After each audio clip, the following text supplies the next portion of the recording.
네, 이번 주 월드컵 3차 예선 홈 경기 이라크전 있어서 오늘도 중동 전문가 모셨습니다. 안녕하세요. 다시 말해서 중동 사람, 중동 전문가. 네, 이라크라는 나라가 어떤 나라인지 배워보고, 그리고 이라크 축구에 대해서 사실은 우리도 정보가 많이 없어서 이렇게 두 분 모시게 되었는데, 뭐 이라크라는 나라에 대해서 좀 얘기해보죠. 역사가 굉장히 긴 나라예요. 그래서 이집트랑 많이 비교가 되기도 하고, 이라크 사람들이 우리 문명이 이집트보다 더 오래됐다. 오래됐다. 약간 좀 그런 좀 기싸움이 있어요? 그렇죠. 그런... 우리는 피라미드 만들었는데 우리는 그 전에 뭐 메소포타미아 있었고. 네, 흔한 말이 있어요. 아랍에서 이집트가 세계의 어머니다. 그럼 이라크 사람들이 그렇게 얘기해요. 그럼 이라크가 세계의 아버지다. 아랍어로 이집트가 여성이에요. 단어가. 미스르. 미스르라는 단어가 여성인데 이라크가 남성이에요.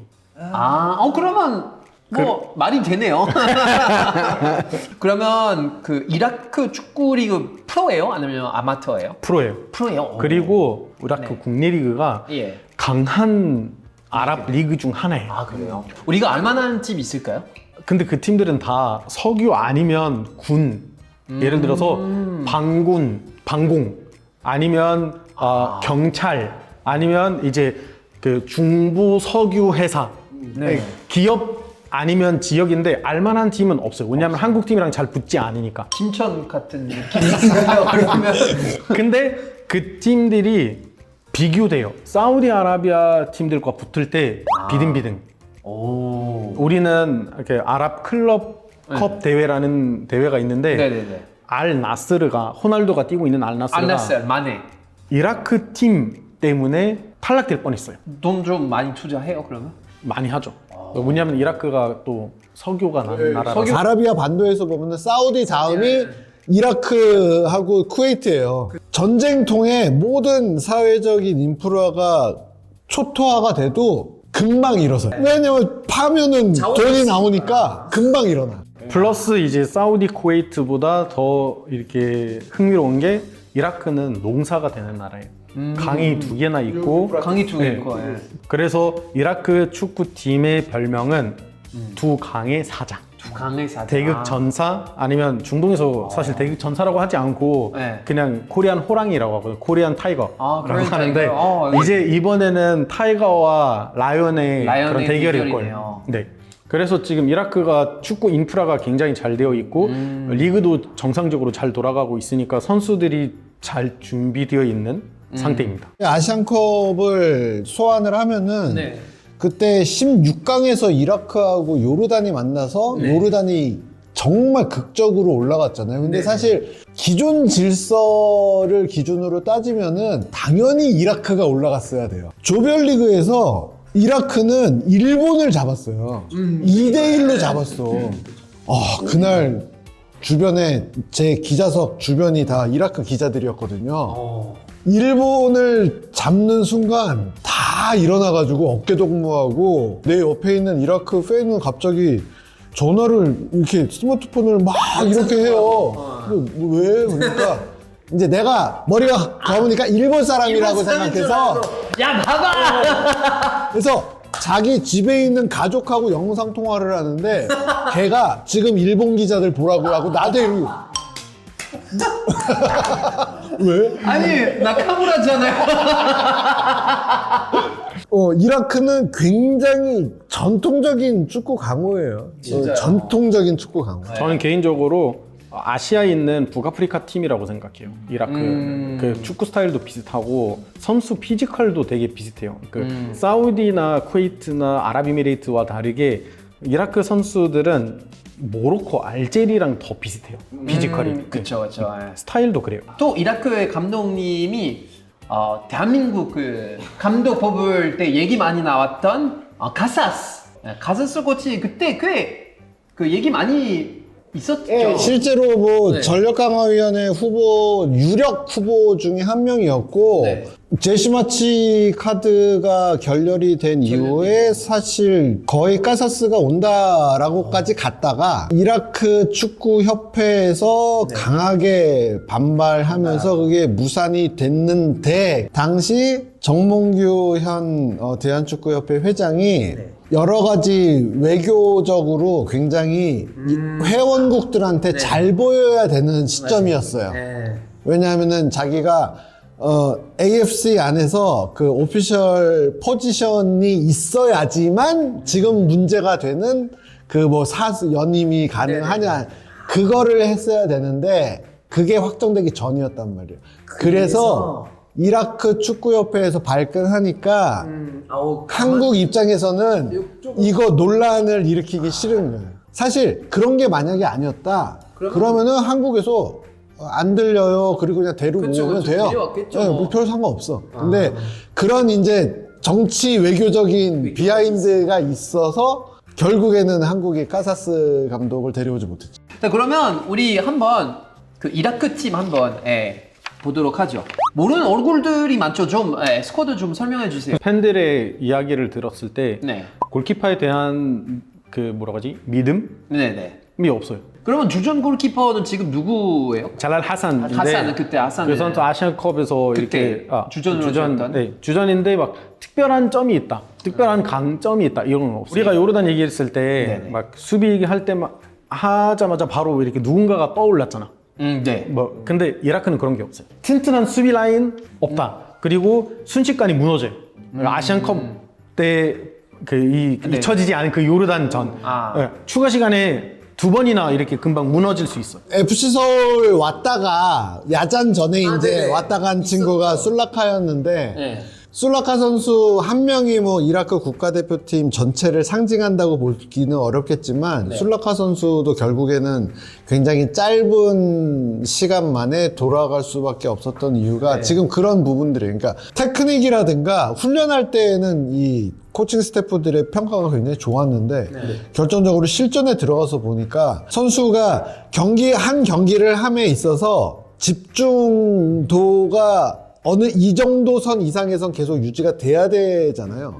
근데 이 친구는 이게 이렇게 왔다 갔다 하더라고요. 예. 실수는 많이 하게 되더라고요. 그러면 강점은 있을까요? 이라크 강점은 공격이지. 공격이에요. 네. 거기 공격수 한 명 있는데 그 미친 짐승이에요. 아, 누구?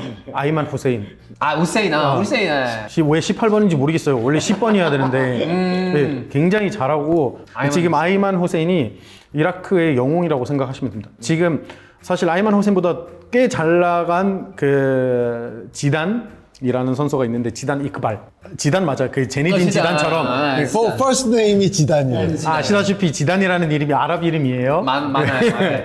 지단 이크발이 메뉴 경험이 있어요. 지금은 네덜란드에서 뛰고 있는데 그 사람은 이렇게 부상으로 이번에 못하지만 그래도 이런 메뉴에서 뛰는 선수보다도 이라크 사람들은 그래도 아이만 후세인을 더 믿어요. 키가 크고 결정력이 좋고 헤더도 강하고. 이라크가 공격을 할 때 물론 뭐 상대의 전력에 따라서 공격하는 패턴이 달라질 수 있겠지만 기본적으로 이 친구들이 아이만 후세인이라는 정말 강력한 9번 선수가 있기 때문에 일단 후세인의 머리를 향해서 던져요. 양 측면에서 이렇게 대각선으로 얼리 크로스라고 하죠. 그러면 거기서 후세인이 볼을 지켜내거나 아니면은 떨궈주면 그 세컨드 볼을 주변에서 잡아가지고 들어가는 스타일. 근데 후세인 같은 경우에는 그런 포스트 플레이만 하냐? 그게 절대 아닌 거예요. 역습할 때도 지금 바예시라든가 이크발이라든가 빠른 선수들이 들어가가지고 크로스 올련 거기에 항상 후세인이 있어요. 이라크가 대한민국이랑 붙었더라고요. 저는 기억이 안 났었는데 보니까 올해 1월에 이제 아시안컵 가기 전에 친선 경기로 만나서 대한민국 1대0 승으로 끝났었는데 저는 왜 기억났었냐면 갑자기 이강인 선수가 그때 퇴장을 맞다. 억울하게 퇴장을 당했다. 막 이렇게 항의하면서 이렇게 퇴장을 당했었는데 그 당시 이제 이재성 선수가 골 넣었고 이때 좀 그 컨텍스트를 생각을 하면 양 팀 모두 아시안컵을 준비하는 과정에 있기 때문에 약간 좀 서로 전력을 어느 정도 숨기면서 했던 싸움이었고 제가 아시안컵 경기에서 매치 리포트를 이렇게 하나하나 봤는데 심지어 일본하고 할 때도 전방 압박을 걸고 막 그러더라고요. 그러니까. 그래서 이 친구들이 뭐 이 피지컬적인 면에서 굉장히 자신감을 갖고 있는지 모르겠지만 어쨌든 모르겠어요. 한국 원정에 와서까지 그렇게까지 할지는 모르겠지만 비슷한 팀, 약팀하고 한다라고 하면은 우리가 아는 것처럼 막 이렇게 뻥뻥 차고 이런 축구 하는 팀이 절대 아니에요. 절대 아니에요. 응. 뒤에서부터 빌드업 확실하게 하고 올라가가지고 상대 볼이 뺏겼을 때 카운터 프레스 바로 들어가고 그런 굉장히 수준이 높은 팀이에요.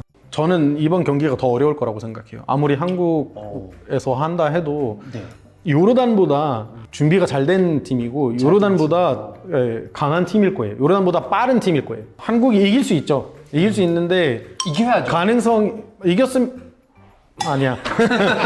저는 중동 사람입니다. 기자님은 어떻게 보고 계십니까? 한국 홈에서 열리는 이라크전은 한국은 진짜 선택의 여지가 없어요. 무조건 이겨야 돼요. 이거는 무조건 한국 홈에서 이라크를 못 잡는다. 사실 뭐 월드컵을 우리가 뭐 10연속 진출을 하고 이런 말 할 필요가 없는 거예요. 이거는 무조건 잡아야 되는 거예요. 이거는 진짜 특히 팔레스타인전 홈에서 이제 비겼기 때문에 이번에는 무조건 잡아야 하는 그런 만약에 경기예요. 한국에서 하는 이라크하고 경기에서 결과가 좀 안 좋게 나온다. 나 너무 피곤해. 나 너무 피곤해. 싫어. 사실 이번 경기는 이제 월드컵 경기장이 아닌 용인에서 이번에 치르게 되더라고요. 사실 원래는 서울에서 할까 뭐 이런 얘기를 하다가 결국은 이제 잔디 상태 때문에 이렇게 미르 경기장으로 이렇게 바꾼 거죠. 잔디 상태가 혹서기를 지나면서 보기 민망한 수준으로 지금 망가져 있는 상태고 이 이라크 홈 경기를 상암에서 할 수 있는 방법은 그냥 딱 하나밖에 없었어요. 거기 있는 잔디를 싹 걷어내고 다시 전체를 다시 까는 방법밖에 없는데 이게 없기 때문에 그래서 어쩔 수 없이 정말 용인 미르까지 가야 돼요. 근데 용인 미르가 그럼 거기는 좋아요? 거기는 좋습니다. 잔디 상태가 매우 양호한 상황이고 경기장 자체도 지어진 지가 얼마 안 돼가지고 굉장히 깔끔해요. 근데 이제 일단 수용 인원이 확 절반 이하로 3만 명도 안 되더라고요. 액세서빌리티가 굉장히 안 좋아요. 너무 불편해요. 저는 알아봤는데 차가 없으면 거의 뭐 버스 타고 뭐 1시간 50분 정도 걸리더라고요, 서울에서. 어쩐지 한국에 있는 이라크 커뮤니티가 네. 계속 뭐라 하더라고. 아, 진짜요? 아, 서울에 너무 사면 그 사람들은 대부분 서울이랑 인천에 사는데 용인에서 경기를 하면 어떻게 하냐고. 용인 미르 경기장 관련돼서 그 하나만 더 말씀드릴 게 있는데 가기 불편해요. 그런데 저녁 8시 경기잖아요. 끝나면 10시잖아요. 오기도 불편합니다. 못 올 수도 있어요. 참고로 이라크 얘기를 했을 때 네. 그 빼놓은 게 있는데 아이만 후세인 그 공격수가 네. 상태가 그렇게 좋지 않아요. 아, 지금이요? 막 수술 받은 상태라서 자, 그럼 마지막으로 예측 스코어. 저는 비긴다. 비긴다. 어차피 뭐 수비 약하다고 얘기했으니까 뭐 2대2? 일단 골은 들어갈 것 같아요. 기자님은 이건 그냥 없다니까. 그냥 무조건 이겨야 되고 잡아야 돼. 딴 것도 그냥 1대0으로 무조건 이겨야 돼. 2대0. 비기거나 지잖아요. 그 뒤에 한 달 동안 진짜 피곤해요. 너무 피곤해. 너무 피곤해. 저도 2대0. 그래도 어렵지만 2대0. 자, 마지막으로 아랍어로 세미가 한 줄 평가 좀 해주실 수 있어요? المنتخب العراقي من أقوى المنتخبات العربية ومن أقوى المنتخبات في آسيا، فالمتوقع أن تكون المباراة شديدة جدا وصعبة جدا على المنتخب الكوري، وأعتقد أن أسود الرافدين لديهم حظ كبير وفرصة كبيرة في العودة بنقاط ثمينة من هذه المباراة. توفيق للجميع. 슈크란. 저랑 생각이 같네요. 동의합니다. 자, 오늘은 중동 축구 두 전문가와 함께 얘기를 나눠봤는데 좋아요, 구독 많이 눌러주시고 또 나와주실 거죠, 두 분? 예, 불러주세요. 네. 감사합니다. 감사합니다.